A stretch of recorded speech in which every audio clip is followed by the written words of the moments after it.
Hello students, अगर आपने जुलाई month का जो है एग्ज़ाम दिया है, अगर आप ट्वेल्थ के स्टूडेंट्स हैं और आपका विषय कोड कुछ इस तरह से है, देख लीजिए यहाँ, तो आप मिला सकते हैं। इंग्लिश का मैं जो है ऑब्जेक्टिव का आंसर बताने जा रहा हूँ, तो फटाफट आप लोग मिला सकते हैं इसका आंसर। तो चलिए, सेक्शन ए में जो है ऑब्जेक्टिव टाइप क्वेश्चंस है, जिसमें 30 क्वेश्चंस है, 25 को आपको बनाना है 25 मार्क्स का, यानी 5 आपके लिए जो है छोड़ देना है। आप 5 प्रश्न छोड़ सकते हैं, 25 का आंसर दे सकते हैं, यहाँ इंस्ट्रक्शन दिया हुआ है।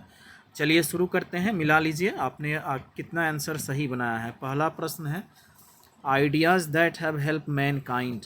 यहाँ आप देख सकते हैं लिखा हुआ है कि ideas that have help mankind is written by, तो इसका राइट आंसर हो जाएगा Bertrand Russell, D right answer है। अगला प्रश्न है, आप प्रश्न देखते चलेंगे, आंसर मिलाते चलेंगे। दूसरा नंबर प्रश्न क्या कह रहा है? दूसरा नंबर प्रश्न कह रहा है कि what was more important than the domestication of animals, यानी एनिमल्स के, जानवरों के पालने से ज़्यादा क्या महत्वपूर्ण था। तो ये ideas that have help man kind से लिया गया है। हम लोग पढ़े हैं कि एग्रीकल्चर जो है वह मोर इम्पोर्टेंट था डोमेस्टिकेशन ऑफ एनिमल्स से, तो राइट आंसर बी हो जाएगा। तीसरे प्रश्न को देखेंगे। तीसरा प्रश्न कह रहा है कि हु स्मैश्ड सिबेईज गॉड। यहाँ आप देख सकते हैं, कह रहा है कि सिबेई के जो कद्दू था, सिबेई का जो कद्दू था, गोड्स था, उसको कौन टुकड़े टुकड़े कर दिया, स्मैश कर दिया, कौन उसको चकनाचूर कर दिया?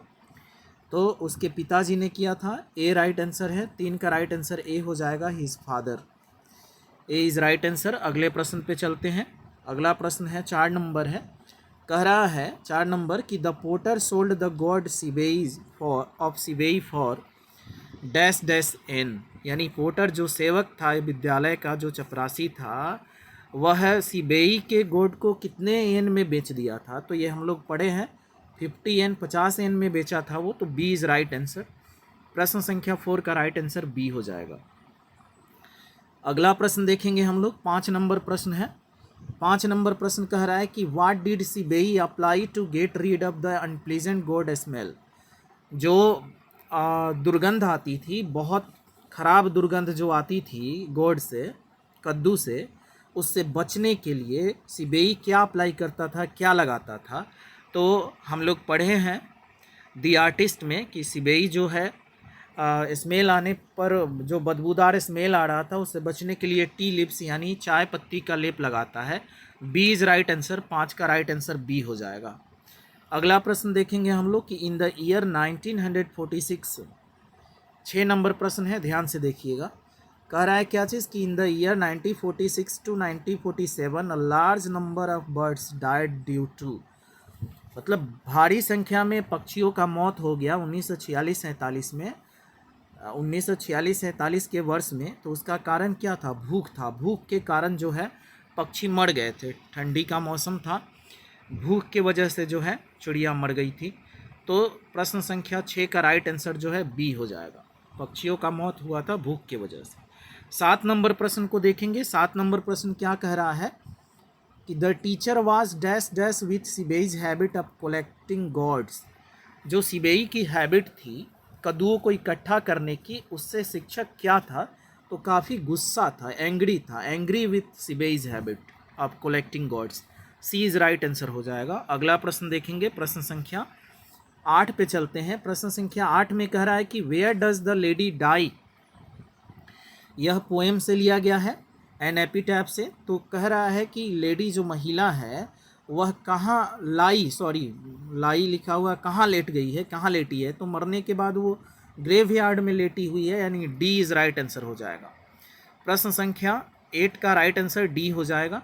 9 नंबर प्रश्न को देखेंगे। कह रहा है कि dash dash is an encryption on a tomb in the memory of the dead, मतलब जो मृत हैं, जो मर गए हैं लोग, उनके स्मृति में जो गुंबद पर लेख लिखा जाता है वो क्या कहलाता है? तो एपिटाफ कहलाता है, an epitaph.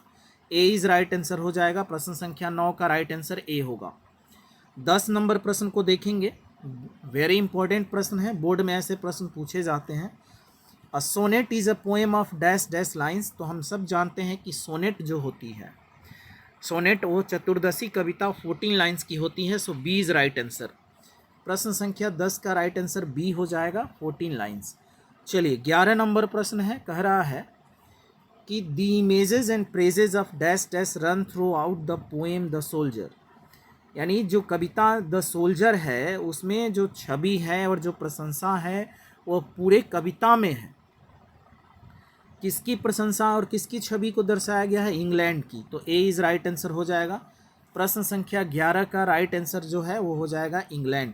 A is right answer है। 12 नंबर प्रश्न को देखेंगे हम लोग। 12 नंबर प्रश्न कह रहा है कि who wrote an epitaph for the beautiful lady. यानी खूबसूरत महिला के लिए एन एपिटाफ किसने लिखा है, कौन लिखा?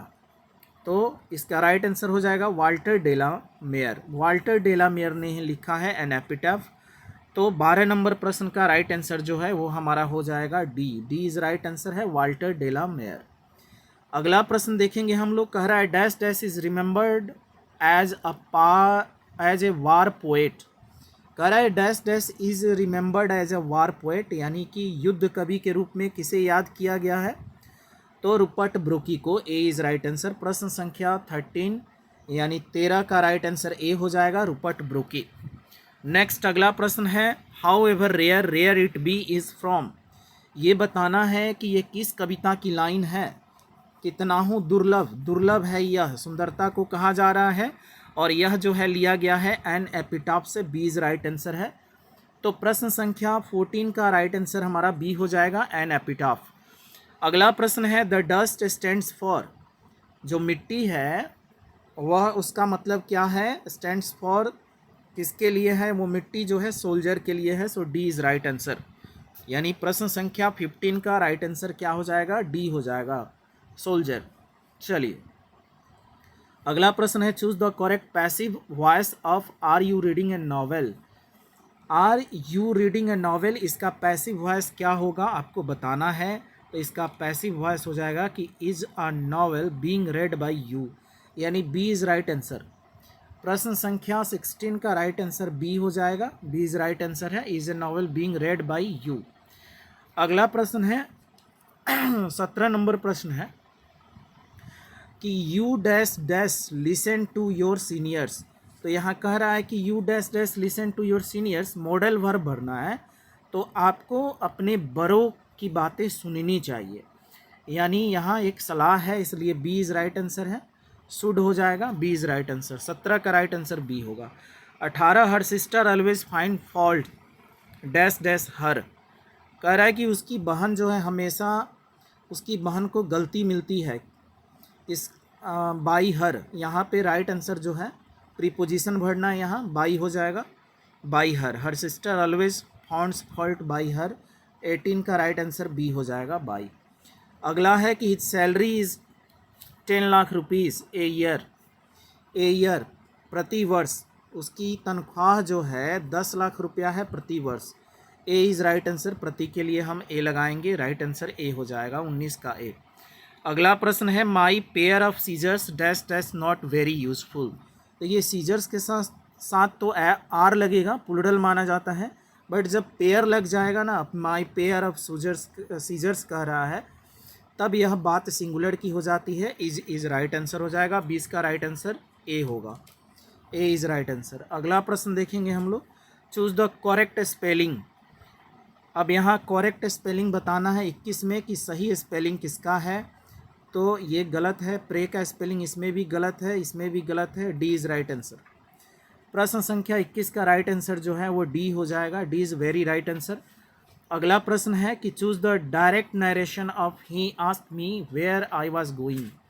यहाँ इनडायरेक्ट दिया है, डायरेक्ट इसका बताना है। तो इसका राइट आंसर जो है वह सी हो जाएगा, where are you going he said to me, C is right answer. Next अगला है कि the teacher and friend dash dash in the school. The teacher and friend यहाँ पे एक ही आर्टिकल है, सिंगुलर का बोध हो रहा है, लेकिन अर्थ के अनुसार टीचर जो है वो फ्रेंड नहीं हो सकते, यानी दो व्यक्तियों का बोध हो रहा है, इसलिए B is right answer. The teacher and friend are in the school, rule के अनुसार जो है इज होना चाहिए, बट यहाँ पे दो अलग अलग अर्थ में बोध हो रहा है कि टीचर और फ्रेंड की बात हो रही है, तो यहाँ पे हम आर का प्रयोग करेंगे। चलिए नेक्स्ट अगला प्रश्न है, the tiger was dash dash मी। तो द टाइगर वाज थ्रू नहीं होगा, नहीं होगा, एट नहीं होगा, टिल नहीं होगा, D is right answer. Behind, the tiger was behind me, बाघ मेरे पीछे था। चलिए अगला प्रश्न देखेंगे हम लोग। 25 नंबर प्रश्न है, dash dash you stand on your head, modal verb है। तो यहाँ नीड नहीं होगा, नीड नहीं हो सकता है, मे नहीं होगा, सेल भी नहीं होगा, कैन इज़ राइट आंसर। क्षमता की बात है कि क्या तुम अपने सिर के ऊपर खड़े हो सकते हो, can you stand on your head, C is right answer है। अगला प्रश्न देखेंगे, 26 नंबर प्रश्न है, कह रहा है कि Ajay usually dash dash late, time and tense से लिया गया है। यूजुअली आ गया, सिंपल प्रेजेंट टेंस लगेगा, अजय के साथ कम्स जो है राइट होगा answer, so B is right answer. प्रश्न संख्या 26 का राइट आंसर बी हो जाएगा। 27 में है मॉडल वर्ब। अगर आप मेरे पास मॉडल वर्ब का क्लास किए होंगे तो सोचने वाली बात ही नहीं है, इसका प्रैक्टिस मैं कई बार करा चुका हूँ। बोर्ड मॉडल है, dash dash I come in sir, तो may I come in sir, A is right answer. चलिए अगला प्रश्न है 28 number, Harish dash dash swimming, Harish dash dash swimming, तो हरीश लव्स स्विमिंग। हरीश जो है इसके साथ हम लव यूज नहीं कर सकते हैं, इज़ लविंग नहीं होगा, हैड लव भी नहीं होगा, D is right answer. Harish loves swimming.